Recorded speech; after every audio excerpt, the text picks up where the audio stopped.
Olá, dominadores, mais uma quinta-feira de análise de processos por aqui e já vou começar com este processo polêmico que está na tela.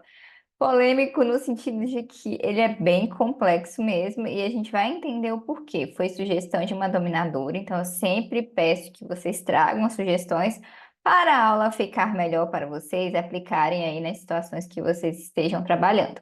Então vamos ver aqui esse caso de 1991. Prestem bem atenção, porque ele é como se existissem dois títulos numa mesma área. E a gente vai entender o porquê. Olha só. Aqui está como fase atual de licenciamento. Uma área de 23,8 hectares lá no estado do Tocantins. Já teve uma sessão também dessa área no passado. E o que acontece? Quando a gente vem aqui em títulos, a gente já se depara com dois títulos diferentes. O título de licenciamento, o registro de licença, foi esse número 291, que foi outorgado em 91 para 20 anos de vigência, finalizou aqui em 2011. E temos também esse alvará de pesquisa, que com validade de 2 anos, foi publicado em 99 e expirou em 2001. E vamos entender agora o histórico. Olha só o tanto de evento que a gente tem para esse processo minerário. Teve o protocolo aqui de licenciamento mesmo, então originalmente ele é um licenciamento mineral, esse processo aqui. Foi autorizado aqui em 91, como eu falei para vocês, 10 anos para calcário, né, substância calcário. Teve aqui as apresentações dos relatórios anuais de lavra e tudo mais, por conta dessa extração. Aqui a gente tem um evento interessante. Teve um protocolo de mudança de regime para autorização de pesquisa. Só que o que aconteceu aqui? Se voltamos aqui, não tem nenhum título associado. Não tem nenhum processo associado a esse processo que estamos analisando. O que que acontece hoje quando a gente faz uma mudança de regime de protocolo? Uma mudança de regime já é criado um outro processo minerário. Então, é como se a gente tivesse dois processos coexistindo na mesma área. Aqui, como é muito antigamente, 97 não era dessa forma. O que aconteceu? A gente tinha dois títulos vigentes no mesmo processo e na mesma área, não tinham processos distintos. Então, por isso, talvez a interpretação desse processo aqui seja um pouco confusa. Mas fica aqui comigo que a gente vai conseguir entender. Então, teve aqui esse protocolo da pesquisa para mudança de regime de pesquisa, foi publicado em 99, como a gente já viu lá em cima, 2 anos de validade. É, Teve obrigações aqui, o pagamento da taxa foi pago nos 2 anos, teve a sessão aqui no meio do caminho, e aqui teve a apresentação do relatório final de pesquisa positivo, só vendo, lembrando a data de vencimento dele, 29/9/2001, e o relatório foi apresentado em 1º de 10/2001. Tem que só entender se 29/9/2001, 29/9/2001, às vezes era um final de semana e estendeu para o dia 1º de dezembro. Possivelmente isso aconteceu. Voltando aqui, bom, teve o relatório final de pesquisa, então considerado que foi protocolado dentro do prazo. Lembrando, teve o relatório final de pesquisa e aqui eu ainda estou com o meu registro de licença válido, que ele vale até 2011. A gente está falando aqui do ano de 2001. Então, tiveram aqui alguns documentos diversos protocolados, aqui tem explicando um pouco sobre eles, mas não todos. Teve de novo que teve a sessão protocolada, mas ela foi efetivada só em 2005. O RAL continuou sendo apresentado porque a gente tinha um título de lavra, que é o registro de licença, para essa área. E olha como começou uma confusão aqui.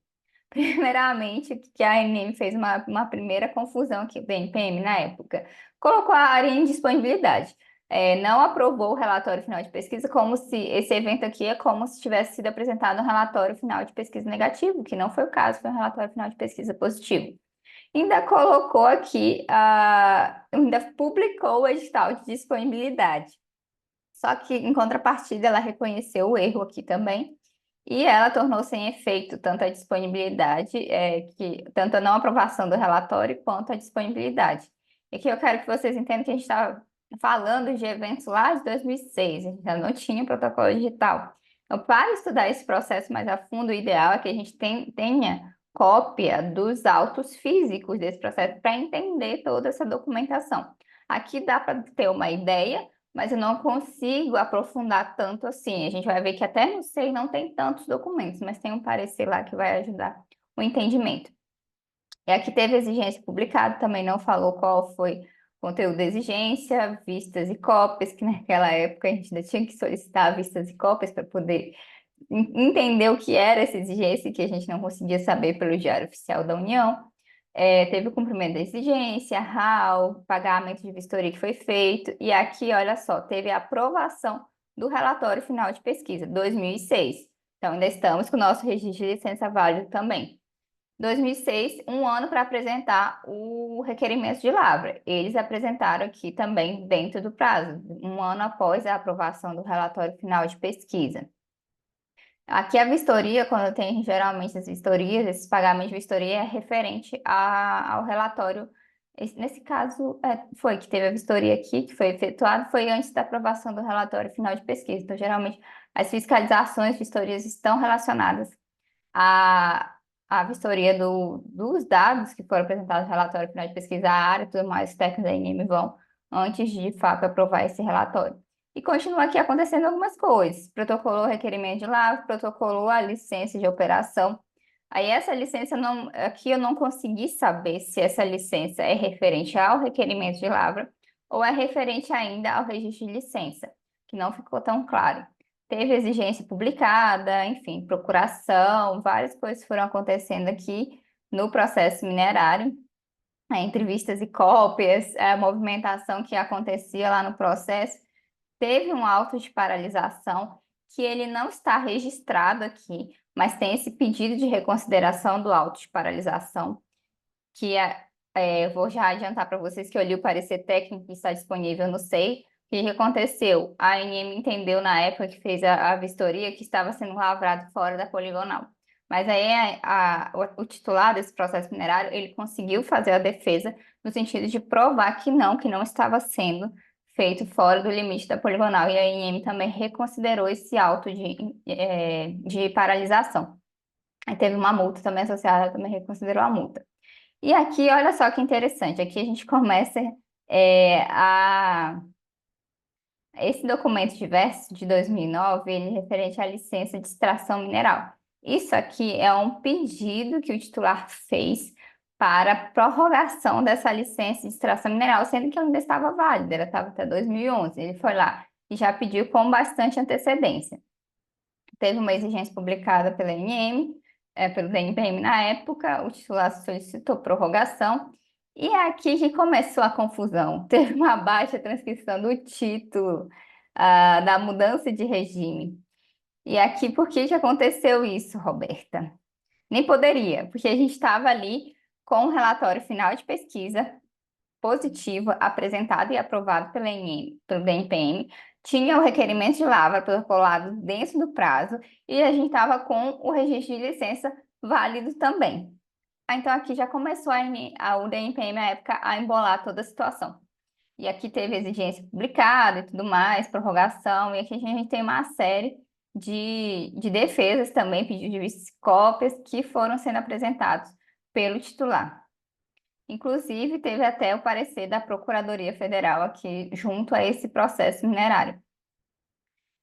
Aqui, de novo, o titular, olha, apresentou uma licença de extração mineral, que é a licença do município, para poder já justificar o que ele tinha feito antes, já que a ANM não estava aceitando. E aqui a ANM começa a se manifestar sobre algumas coisas. Ó, teve aqui a licença de operação também protocolizada. Então, assim, muitas coisas, isso já 2015, já passou mais bastante tempo desde então. Então, aqui o titular ó, cumpriu a ANM da NPM ainda publicou uma exigência com prazo de 60 dias, não falou aqui o conteúdo da exigência, e aí o titular cumpriu dentro do prazo, cumpriu o pedido de prorrogação, a prorrogação foi concedida, aí teve isso aqui que não conhece requerimento de lavra, enfim, foi uma lambança nesse processo minerário. No final, olha o que aconteceu. Vocês viram que lá para baixo a gente estava vendo que foi dada a baixa da transcrição do registro de licença. Na verdade, foi a baixa da transcrição do título, baixa transcrição do título do registro de licença.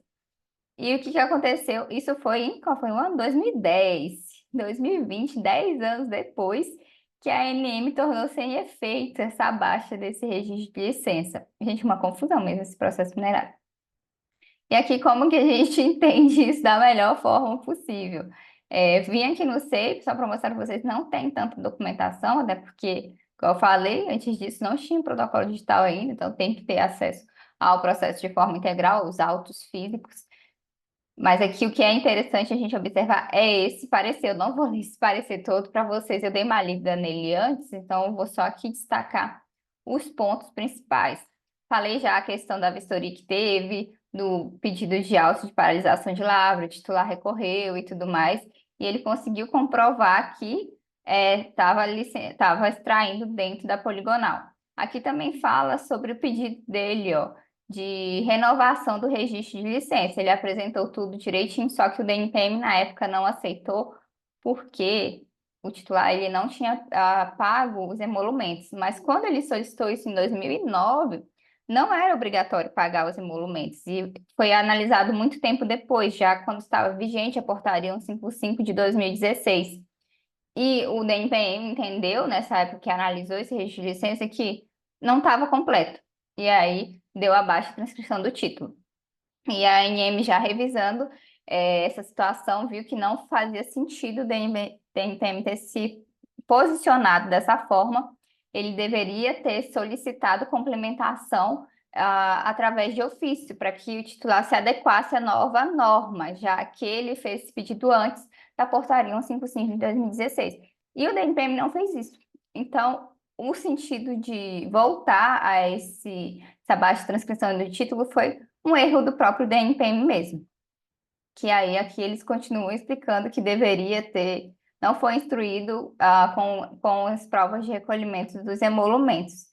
E ele fala que deveria ter sido apresentado a questão da exigência mesmo para poder. Aqui, ó, juízo do DNPM serão formuladas exigências quando o pedido de prorrogação não estiver instruído com o comprovante de pagamento dos emolumentos. Isso porque o pedido veio antes da portaria 155 de 2016. Então, voltando, chegando aqui na conclusão desse processo minerário, o que aconteceu aqui, a ANM se posicionou no sentido de tornar sem efeito a baixa desse título de registro de licença, então ele ainda está válido, solicitou para que revise também esse pedido de prorrogação e, se for o caso, para poder que sejam formuladas as exigências para que se apresentem os documentos necessários para melhor instrução processual. Então, aqui o titular ele ainda continua com o registro de licença dele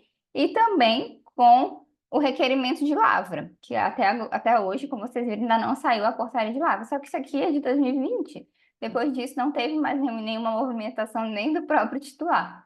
Então, nesse sentido, assim, eu entendo que a ANM foi até bem favorável em relação a reconhecer que o DNPM, na época, errou, e como eu mostrei para vocês, foram muitas coisas que foram acontecendo no meio desse processo minerário. Então, achei até bem interessante esse caso, e principalmente porque existem dois títulos no mesmo processo minerário. É um caso que eu ainda não tinha visto dessa forma, mas é porque ele é muito antigo mesmo. Hoje em dia, a gente teria dois processos minerários separados, um para decorrente da mudança de regime, que seria o alvará de pesquisa, e o outro do registro de licença mesmo, que seria o original, a forma que foi requerido lá em 91. Então, esse processo é muito legal, guardem ele no coração de vocês, que até o ideal era que se tivesse acesso a todos esses autos, até para entender como que a empresa foi se defendendo em relação a isso. Porque, assim, o parecer, ele dá uma ideia de quais foram os argumentos que a empresa utilizou, mas a gente não tem acesso a tudo, né? Como que foi discorrida essa defesa e tudo mais. Então, interessantíssimo esse caso. Gratidão por terem compartilhado ele. Me deu até um pouquinho de trabalho para entender também, mas vale a pena agregar isso aos nossos trabalhos, a nossa bagagem mesmo de análise de processos minerais. E agora eu vou para os stories, coloquei processos mais simples, eu sempre coloco assim, para não entrar em tanto detalhe nos stories, eu prefiro entrar nos detalhes aqui nas aulas, então as perguntas têm sido bem diretas. Esse primeiro processo aqui foi um indeferimento sem oneração de registro de licença. Aí já perguntei de cara para ver se vocês estão afiados, o que é esse, o que significa esse indeferimento sem oneração. Que a área está elegível à disponibilidade ou que a área está livre. Já bem direto ao ponto mesmo. A segunda pergunta foi que o requerente é uma pessoa jurídica. Qual o possível motivo do indeferimento? Não apresentou a licença ambiental ou o requerimento foi feito em nome da filial? Isso aqui é um caso bem interessante. Esse é o número do processo minerário, um processo de 2023. Peguei os dois que eu compartilhei nos stories hoje, de publicações no Diário Oficial da União de hoje, dia 14 de 12 de 2023, para trazer para vocês. Então, são casos assim, que saíram hoje, casos frescos. O que que aconteceu com esse caso aqui? O titular, ele requereu aqui o registro de licença, em maio de 2023. A ANM publicou um despacho que, na verdade, era uma exigência com prazo de 10 dias para ser cumprido, em relação ao quê? Aí aqui a gente vai ver a exigência, que teve um parecer, e aqui teve o ofício. Na verdade, eu nem abri o ofício, mas vamos direto para o ofício. Foi uma coisa bem simples, assim, na verdade, o titular, o que aconteceu? Ele solicitou, esse requerimento foi solicitado em nome de pessoa jurídica, mas da filial. A gente sabe que na NM, quando a gente vai requerer, tem que ser em nome da matriz. O RAL você pode apresentar em nome da filial, mas o processo minerário tem que estar em nome da matriz. Então, esse titular apresentou no nome da filial, então a ANM questionou ele, pediu para que ele apresentasse da matriz, atualizasse os dados dentro do sistema de dados cadastrais. O que que aconteceu? Então, esse ofício foi publicado na forma de despacho pela ANM aqui, em 3 de 10 de 2023, que ele falou que eram 10 dias para cumprimento da data do aviso de recebimento. Não teve registro desse recebimento, eu acho que não foi encontrado, não foi procurado, que aí voltou a R para a ANM, e a esse titular também não está fazendo a gestão dos processos minerários. Acontece que hoje em dia até é difícil a gente falar que não, pode até usar esse argumento, mas é cada vez mais difícil falar que eu não tinha conhecimento, porque a gente tem aqui o SEI, uma ferramenta excelente para a gente ficar acompanhando processos minerários. Então, saberia, se eu olhasse pelo menos esse processo aqui uma vez na semana, eu saberia que tinha sido inserido um ofício nesse processo minerário para ser cumprido. O que não aconteceu, então não teve a gestão desse processo minerário de fato. E aí, o que que a ANM considerou nesse parecer, que foi o parecer após, né? Ela considerou que não teve ao cumprimento dessa exigência, o titular ele não se adequou, que na verdade, quando a gente solicita em nome de filial, que foi esse caso, é como se ele não tivesse instruído de forma adequada o processo minerário, não tivesse cumprido com a documentação obrigatória. E aí tem previsão aqui nessa portaria, número 15 de 2008, que caso identifique que o CNPJ do estabelecimento matriz, enfim, explica aqui direitinho o que aconteceu. O titular, a ANM dá esse prazo de 10 dias para que façam esses esclarecimentos necessários. E daí fica sujeito a indeferimento. Nesse caso, achei interessante porque a ANM deferiu de plano. Se ela considerasse como não cumprimento de exigência, aí não seria um indeferimento de plano, seria um indeferimento com oneração. Então, como foi? Está expresso que foi um indeferimento de plano, está expresso até aqui no parecer mesmo. Então, a área está livre. A partir de amanhã, a área está livre. Então, se esse titular quiser requerer novamente, ele consegue. E que requer em nome da matriz e não da filial, só para não cometer o mesmo erro e não responder e tudo mais. Mas ele também pode apresentar uma defesa. Nesse caso aqui, se ele tiver interesse, tiver bons argumentos, ele consegue, ainda tem prazo para apresentar essa defesa também do indeferimento. Vamos para o segundo processo dos stories. Também bem direto ao ponto. Esse aqui vai ficar pequenininho para ver. Vou falar as perguntas e já compartilho para vocês aqui ele no Cadastro Mineiro. O que é esse processo minerário? É uma registração. E logo de cara eu deixei essa aba aqui também para vocês observarem que foi requerendo nome de pessoa física. A gente está falando de registro de extração. Já vamos entender então o motivo desse indeferimento. E o segundo ponto foi em relação ao terceiro, um cliente de vocês, um terceiro interessado pela área, ele quer saber o que ele pode fazer nesse momento. A gente já consegue requerer a área amanhã? Ele deve aguardar um edital de disponibilidade ou ele negocia diretamente com esse requerente nesse processo minerário. Esse aqui é o processo 2, é um processo do Pará, de 2023, uma área de 33,11 hectares. E aqui, gente, o que, assim, que me chocou mesmo foi porque é uma registração. E é claramente a pessoa que elaborou isso, não quero expor aqui ninguém, porque são dados públicos e tudo mais, mas aqui a gente percebe que foi desconhecimento, que a pessoa fez essa registração em nome de uma pessoa física porque totalmente desconhecia que registração é exclusivo para órgãos da administração pública. Principalmente são as prefeituras que utilizam a registração. Então, o regime correto para ela fazer aqui seria o registro de licença, o licenciamento mineral. Aqui a gente percebe não só isso, mas também o tamanho da área. Se você está requerendo registração, o máximo são 5 hectares, e aqui requereu 33,11. Então, aqui foi mesmo na hora de preencher possivelmente o requerimento que a pessoa pode ter se confundido, ela não tinha conhecimento dessa existência, que o registração é diferente do registro de licença. Que no final eles têm o mesmo objetivo, mas os requerentes e o tamanho de área são diferentes. Então, aqui o que que aconteceu? De cara, quando eu olhei esse processo aqui, nome de pessoa física, eu falei, nossa, a ANM indeferiu com certeza porque estava em nome de pessoa física. E aqui tem o parecer desse processo minerário. É interessante vocês também guardarem esses formulários para quando vocês forem instruírem registro de extração, você já sabe o que que a ANM considera, que ela bate o olho, pega o formulário e faz um cara crachá com o que o titular apresentou de documentação. Então, isso aqui é interessante. Quem é aluno do curso do Zero Domínio do Processo Minerário, eu coloco vários formulários desses da ANM, que é para a gente ter mesmo de backup antes de instruir qualquer um dos requerimentos junto à ANM. Então, olha só que, como a ANM foi bem pontual aqui, falou que o titular tinha apresentado a memória descritiva, planta de situação, a anotação de responsabilidade técnica, memorial explicativo da lavra. E lá embaixo ele fala que o motivo do indeferimento.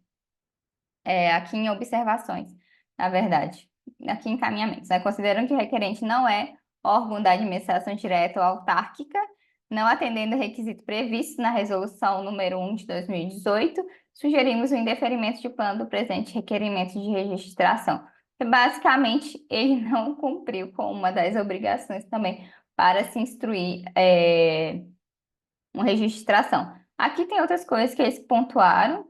A área máxima de 5 hectares que eu falei com vocês, que aqui ele apresentou 33, não tem licença ambiental nos autos do processo, foi apresentada uma licença específica que é do requerimento de registro de licença, e verificamos que a licença específica apresentada foi assinada digitalmente, porém, após a assinatura, o referido documento foi impresso e digitalizado. Perdem eficácia quando. Nossa, entretanto, os documentos assinados eletronicamente perdem eficácia quando impressos. Em relação à assinatura eletrônica, a título de esclarecimento, recomenda-se a leitura do seguinte material. Já teve essa confusão aqui da licença.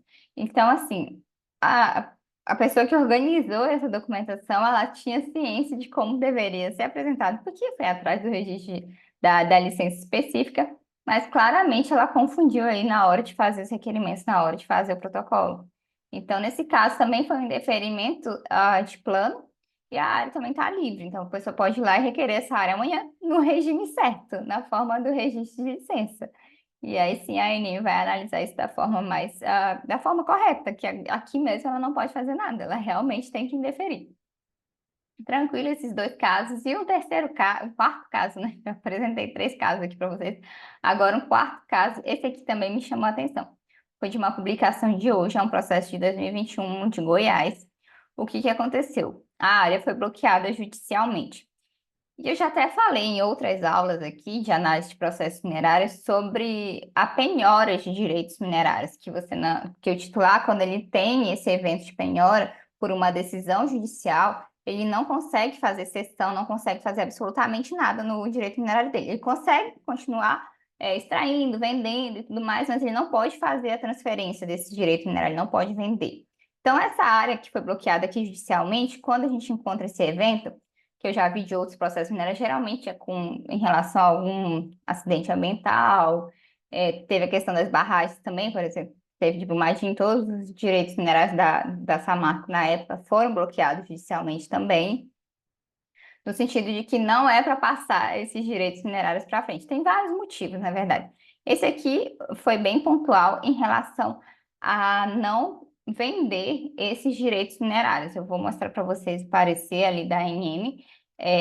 Não tem muita coisa aberta nesse processo minerário. Cita que foi uma decisão judicial aqui também, que foi para todos os direitos minerários dessa pessoa, mas eu não consegui ter, eu não pesquisei, mas se a gente for mais a fundo, com esse número de processos, a gente consegue entender ver o que tem de documentação desse processo judicial aberta para consulta. Mas eu não fui a fundo, então se vocês quiserem, fique à vontade. E daí, o que que eu vim aqui no SEI e vi? Ai, eu esqueci de abrir aqui. Não tá, essa decisão não tá aqui no SEI também, ela tem essa comunicação, que possivelmente foi isso, e tá com acesso restrito, mas tem essa análise da ANM, e foi por aqui que eu me baseei para entender alguma coisa desse bloqueio judicial. E aqui é a questão da compra e venda do direito minerário. Então, a decisão judicial foi em relação a isso. Ou o juiz já foi bem mais direto em relação à compra e venda de direitos minerários. Geralmente, eu já vi outros casos que o juiz utiliza meio que isso também, mas chama de penhora. Então, aqui ele já foi por um outro caminho. Daí seria interessante a gente entender o motivo. Não explica aqui o motivo, porque não cabe a ANM analisar se faz sentido ou não. Ela só acata, já que foi uma decisão judicial. E aí ela só acatou e colocou indisponível os direitos minerários desse titular. Se quiser ir mais a fundo, aí tem que dar uma olhadinha no processo judicial mesmo. Por hoje, eram esses 4 casos aqui. Gosto de trazer essas coisas bem diferentes para vocês também. Agradeço, inclusive, as contribuições.